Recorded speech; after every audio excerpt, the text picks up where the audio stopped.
Rock 10!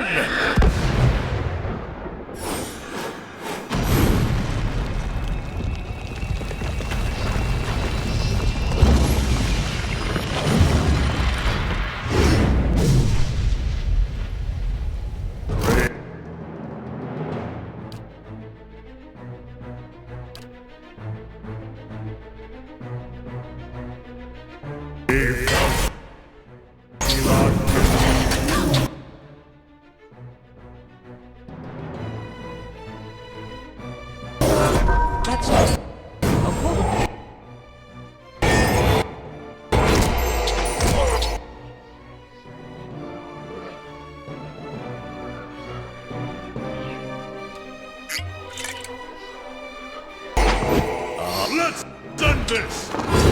This isn't working!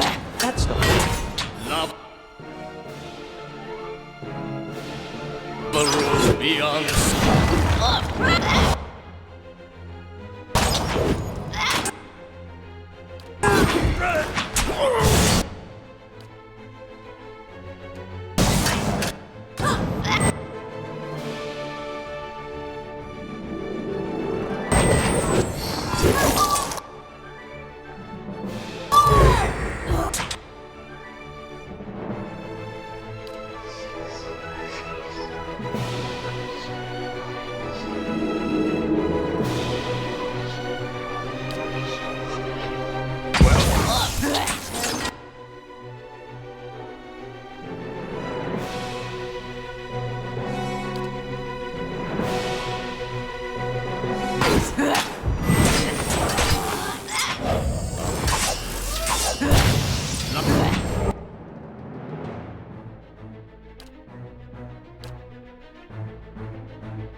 This is getting nowhere!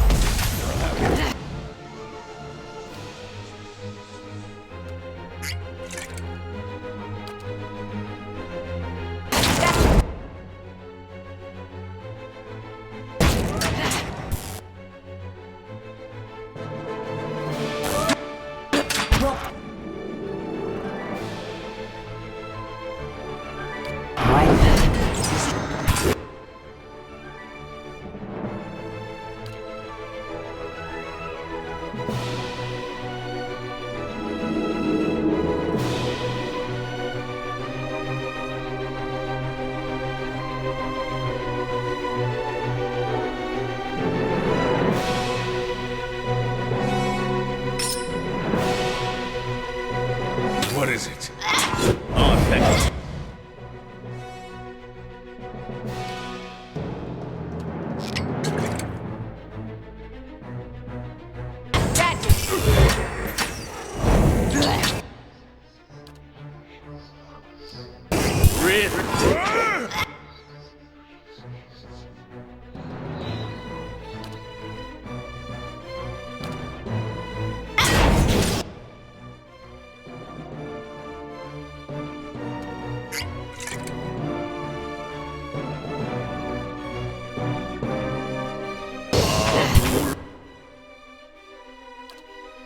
Rules then! This time.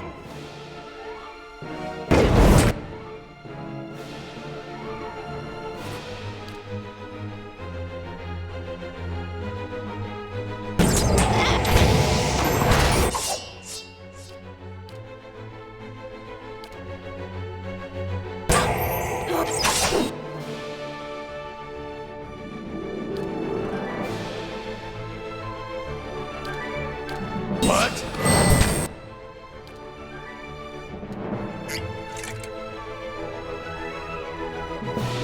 Let's try that again.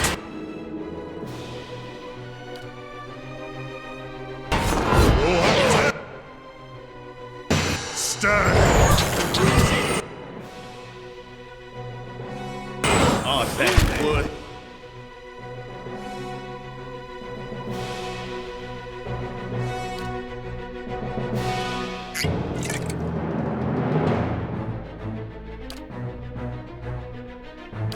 Then run!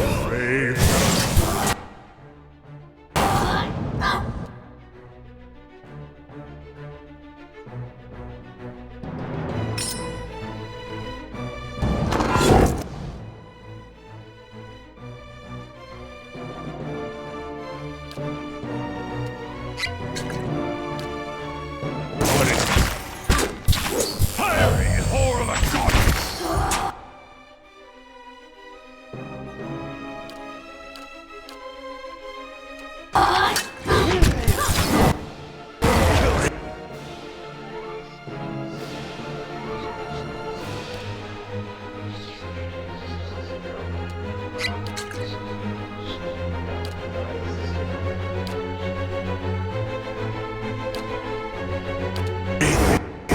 Rick!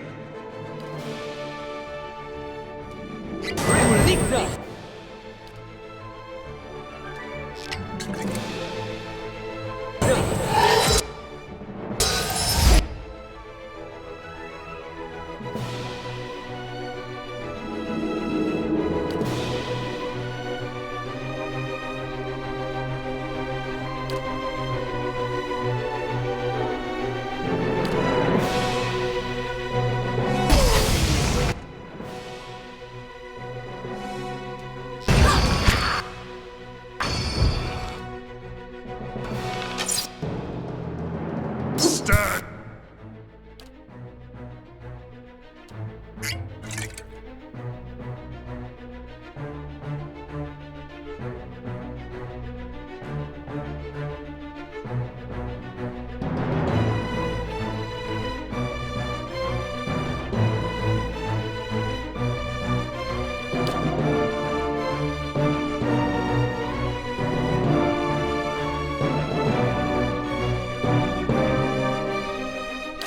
Still!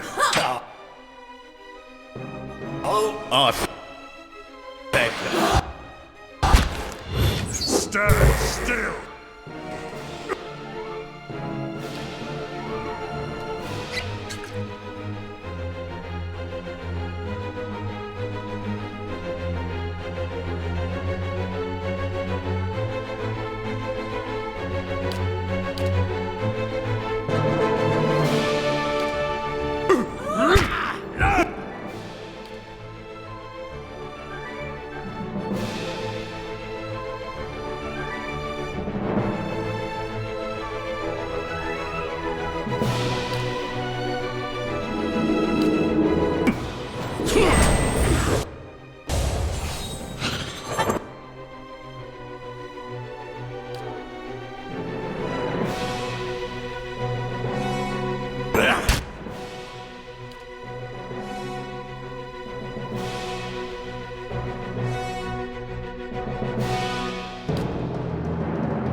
Bowen! Yes!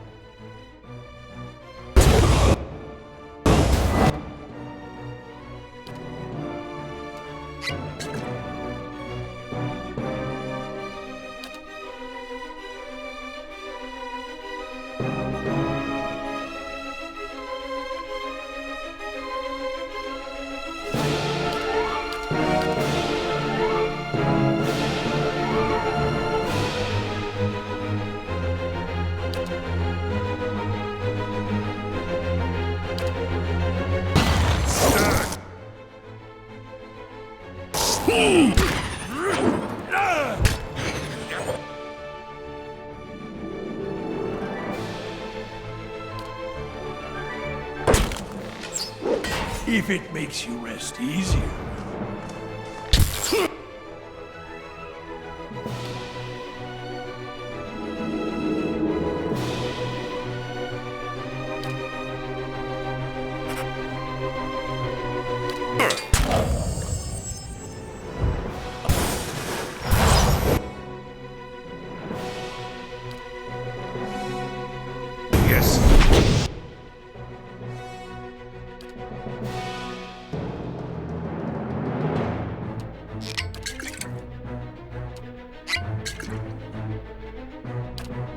I'm here. Artifact wood.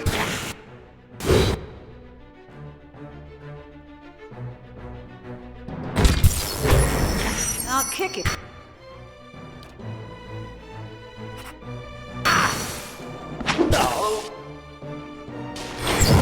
I heard you.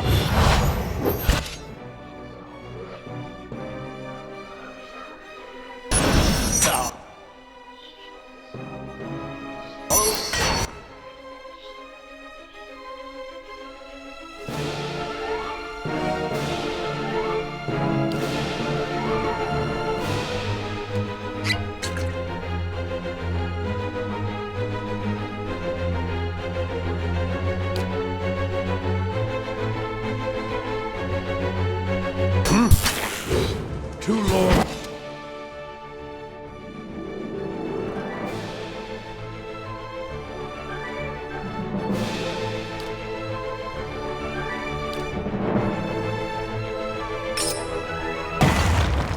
Griff ulik.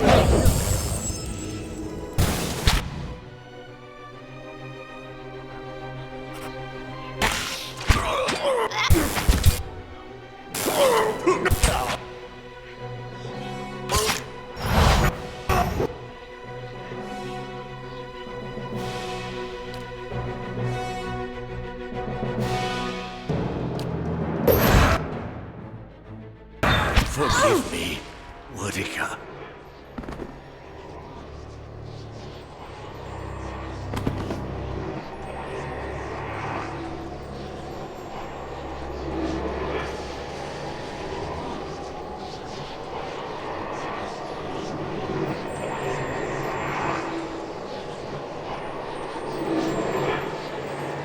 All those lifetimes spent to preserve a single vital secret. I can't imagine having that much certainty. That's the servant down, and the mistress still to go. A good start, worthy of being built upon. All those lives. And at the end of them, he was no better than the very people he sought to guide. A pity he would ever have to face that realization again. Think he got sick of it all after a couple thousand years? Or did Woodica keep him on the leash? Can't help but feel sorry for him. To live so long without a fresh start, with no chance to wonder what's around the corner.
To apply the teachings of Durance would more immediately satisfy the cravings in my bones. But this is the stronger lesson, for his soul is already marked by his own hand.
I'm going. Well? The end of the road greets us at last. You fared well, Watcher. Better than any Watcher has right to. Seems you were afield in need of a flame's cleansing. Would that my own trial had produced such an outcome. I had figured myself for the field all this time. But you were the field, and I the darkness. A lesson neither of Durance nor of Margarin. But with that trial's end, a new one begins. A god's trial. And I will stand in judgment without mercy. We've come to the end of it, my friend. It has been an honor to walk this road with you, and I will regret our parting.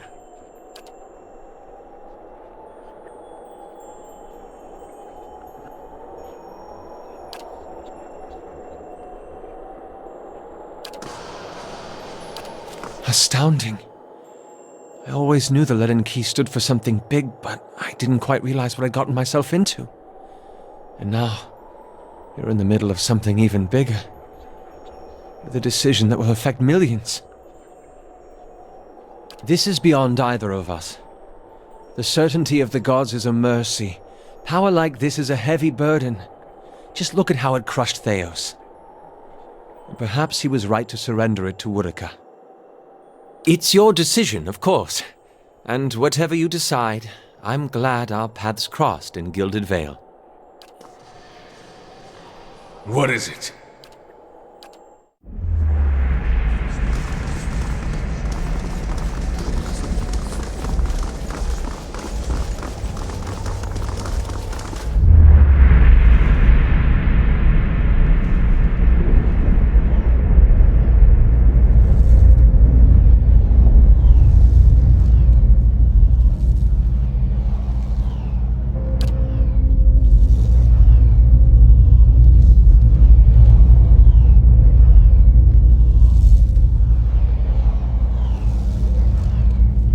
I have observed you, Watcher, admired your taste for blood and the ease with which you spill it. You have labored at the pleasure of others. That shriveled hag in Hodred House, those well-bred thieves with their lordly pretensions, the wretched tribesmen playing out their fantasies of grandeur. And then you cowered and knelt before the gods themselves, begging one paltry favor and receiving riddles and visions in response. And now the gods give you orders and commands, even while you set out to fix what they cannot. Yet what have they offered you?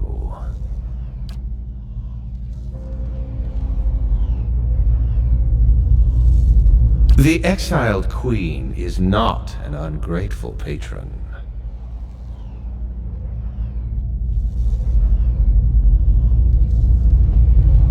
Finish the work Thaos began. Strengthen Woodica with these souls and allow her to become the most powerful of all the gods, with you as her favored.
Yes, consider well the prosperous lives and the power that awaits you.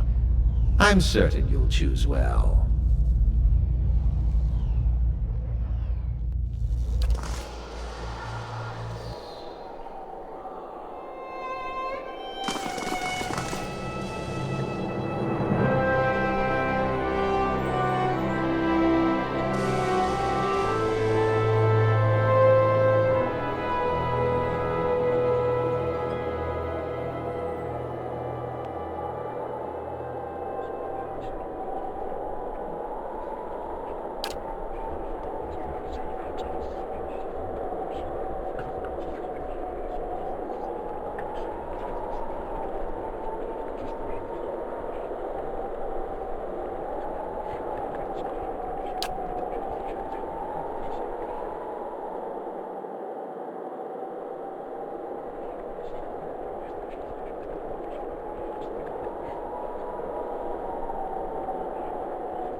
At your command, the ancient device became your instrument, spinning to life with deafening resonance and gathering up the swirling essence like thread on a great spindle. There, in the pale, pulsing glow of the machine that set you on this path long ago, you summoned all your strength, focusing on your objective and blocking out all else. With a single concussive blast that rocked the chamber and sent you tumbling to the ground, you freed the souls from their stasis. Exhausted, your consciousness slipping away, your last sight was of the machine, dark and dormant. Then your eyes closed, and sleep welcomed you at long last. After coming to and searching for some time, you discovered the route Thaos used to enter Sun and Shadow, and embarked on a long and arduous ascent back to the surface. You emerged in Ter Evron after days of tunneling through the rubble Thaos had left behind, and when you stepped into the daylight, you were faced with a different Deerwood than the one you had left. At your direction, the goddess Woodica ultimately received the empowerment she had sought, albeit not in the manner she had expected. The swirling souls held captive in Sun and Shadow were swept into the great Adra pillar there, sent barreling down through the world's veins to places unknown to mortal sight.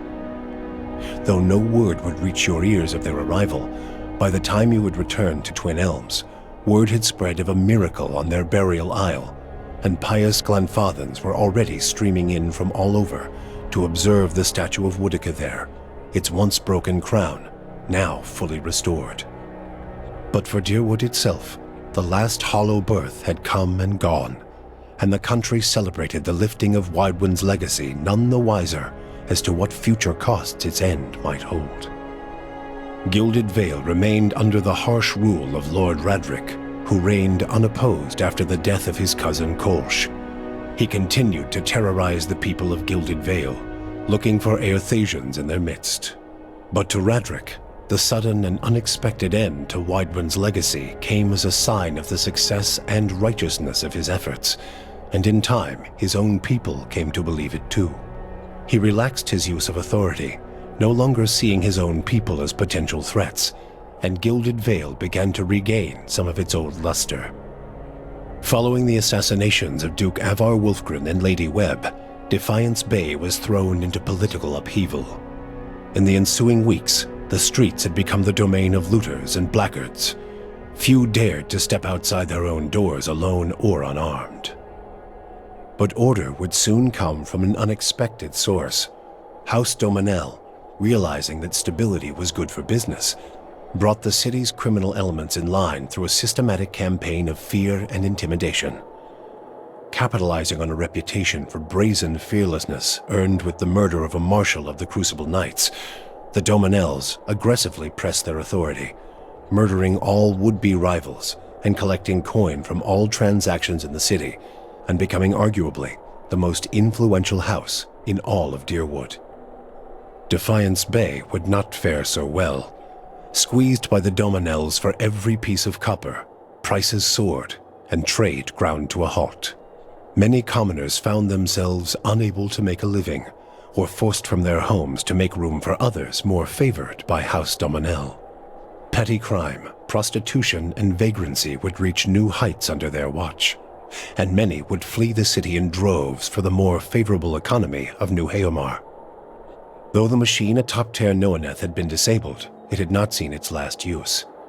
Heritage Hill was rebuilt, and no sooner had the first families moved in to resettle the district than members of the Leaden Key, acting under standing orders from their Grand Master, climbed the tower and reactivated the machine.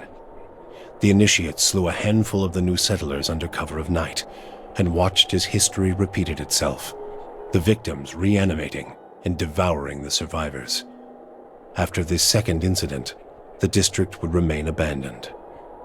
The Duke's assassination at the apparent hands of an animancer had caused catastrophic rioting in the streets of Defiance Bay, and few animancers survived the first day. In the weeks that followed, angry citizens, their rage stoked by word that the Duke had been about to ban the practice, formed vigilante mobs and hunted down the survivors. The sanitarium was decorated with the dismembered heads and torsos of those who had practiced the science, and anyone caught studying it thereafter was soon added to the macabre display. The age of animancy in Deerwood had come to an abrupt halt. The town of Deerford had seen the last of the cult of Scan. Dark rumors about the town's many curses quickly faded, and travelers soon returned. The destruction of the Eyeless and the permanent loss of Abidon's memory emboldened Andra. She considered the knowledge that Kith might have found, both of the origin of the gods and her part in concealing it, and vowed that such a calamity must never come to pass. She churned up a fury in her seas. Underwater mountains rose and fell, and the seabed was swallowed and spat out again by the great maws that divide the continents of Kith. Only a fraction of this chaos reached land, but it was enough to swell rivers and spread earthquakes throughout the Deerwood and Air Glanfath. Coastal towns suffered so that few noticed the damage that had been done to Engwithan ruins, from Thanebog to Twin Elms.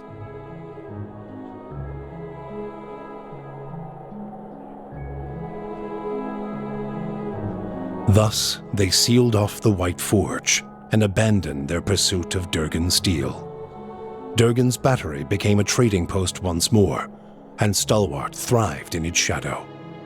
Stalwart's revival brought trappers, traders, and artisans from all over the Deerwood, and from Red Ceres too. Prosperity brought peace to the border region, as Deerwoodans and Red Serans alike left old quarrels behind.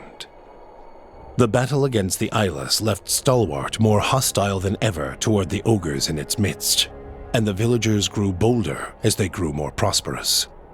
After a handful of bloody skirmishes, the Flames That Whisper clan left the Russet Wood to seek a quieter, more isolated home in the White March. While many such places existed in the mountains, the crossing was treacherous, and the ogres often found themselves embattled with other clans whose territory they passed. Less than half of the Flames That Whisper survived the journey, but those that did found a haven far from Kith lands. Harmka's death had brought the Devil of Carrick little satisfaction. In time, her taste for vengeance soured. What replaced it was a hunger to feel something, anything, new. Summer had thinned the snowpack twice over when she felt the joint at her elbow first begin to stiffen. She turned her back on the hopes of animancy and civilization and walked east. She pushed through the mountains, past Raid Ceres, and into the broad plains of Ishamiddle. She had forgotten what it was like to simply journey, no goal or destination in mind. Though she felt nothing more than the steady thump of her feet on the road, the endless horizons and grassy meadows were new to her. She measured her time in the gradual rusting of her body and was satisfied. Her movements slowed, but so did the world around her. Waist-high grasses undulated and tacked in the wind, as gradual as the tides. Sparrows and blackjays made steady pilgrimages across the sky, each flap of their wings a solemn salute. She could hardly move when she found something she had never seen before, the ocean. With the last of her strength, she pulled herself beneath the water, content at last to feel the movement of currents and the constant caress of the waves.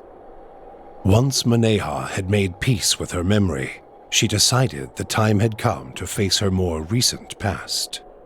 For the first time in decades, she returned home to Rawatai, and she found that it had changed as much as she had. New districts had sprung up along the coast, while others withered into crumbling husks, and the streets had changed their course as surely as rivers. Her parents wept with joy at her return. They still ran the old spice shop, and in its many aromas and flavors, she found memories of the places she'd traveled and the people she'd known. She told her story, bottle by bottle, and began to build a life on the soil she knew best.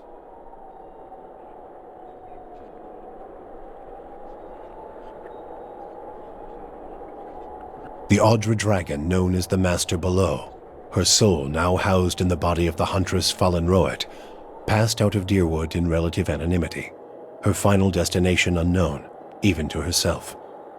She was last seen in the port town of Rhodes End, boarding a ship, an Audra talisman glowing about her neck. Pallegina had missed the opportunity to complete her mission from the Duke's Bells. The Deerwood's trade with Air Glanfath remained weak, but the Valian republics were unable to enter Glenfathan markets. For her repeated insubordination and loss of lucrative trade, Pallegina was cast out of the Brotherhood of Five Sons. She traveled north of the Eastern Reach, where she tried to avoid trouble as a caravan guard, but she could not escape the strange looks and unwanted attention her appearance brought. When the dust settled in sun and shadow, Aloth looked upon the remains of Thaos Ix Arcanon, his former master. He saw where the Grandmaster had gone wrong, and he knew what he would do better. The secret of the gods would be preserved, and with it, the sanity and well-being of all Kith. He donned the remains of Thaos' ceremonial garb and prepared himself for the long and lonely task ahead. With the Watcher's goals accomplished and his own vows fulfilled, Kanarua sailed back to Tekoa. His friends and family found him much changed, for a pall had fallen upon the man, smothering his former enthusiasm. Called before the Lore College, Kana told them of the pain the Engwithan legacy brought to the lands abroad. He insisted that a search for answers abroad could only fragment the Rawatai people, as it had done to the Deerwood. His findings were met with much respect, and Kanarua's voice came to be considered an influential one in the growing move towards Rawatai's isolation. With Thaos defeated and the souls released from sun and shadow, healthy children were born once again in the Deerwood. the grieving mother sought a place where she might do penance for the birthing bell. She returned to Deerford, where, to the astonishment of the villagers, she delivered the first healthy child in over a decade. She remained there, and with each new birth, she saw a measure of hope restored to the Deerwood and a measure of grace for her own troubled past. Durrance used Mogren's strength only until Thaos had been cast from the world, and then swore off her influence entirely. Regret came to weigh heavily on his mind, and a man who had never previously lacked for words or opinions came to embrace silence and contemplation. He continued to wander, penniless and destitute, searching now not for the reason for his goddess's silence, but for a mechanism for revenge. The charred robes he continued to wear as a reminder that he had been burned by his goddess, and not just by the flames of the Godhammer. You and Sagani never found Persoc together. The Adra figurine had gone dark by the time they emerged from Sun and Shadow, and it was another month before Sagani finally accepted that Persoc's trail had gone cold again. Her search took her beyond the Deerwood and as far as the Living Lands. She saw the great coastal cities of Rawatai and the ruins of Old Valia, absorbing the details of these strange and distant lands. 20 years passed before the Adra figurine finally glowed again. When it did, she followed its signal to a quiet hamlet on the outskirts of Adir. There, she met a young farmer and told her of her past as an elder of Masuk. Sagani returned to a village that had forgotten her face, but remembered her story. Masuk greeted her with cautious warmth, and Sagani found that their ways had become strange to her. She also learned that Kalu had perished of winter fever a few years before, and her middle child, Najuo, had died in a raid. But she found her daughter Yakona a hunter and mother of 3, and her son Malak a builder of mighty walls. In them, she came to find her place in the village and the familiar contours of a world that had changed in her absence. For you, the death of Thaos brought an end to your waking visions and a silence to the whispers of the past. In their absence, you were able to sleep. The questions of a distant lifetime ceased to trouble your soul. All that remained was what to make of the answer. But at the moment, there was little to be done, and the matter would have to wait. A long journey loomed ahead.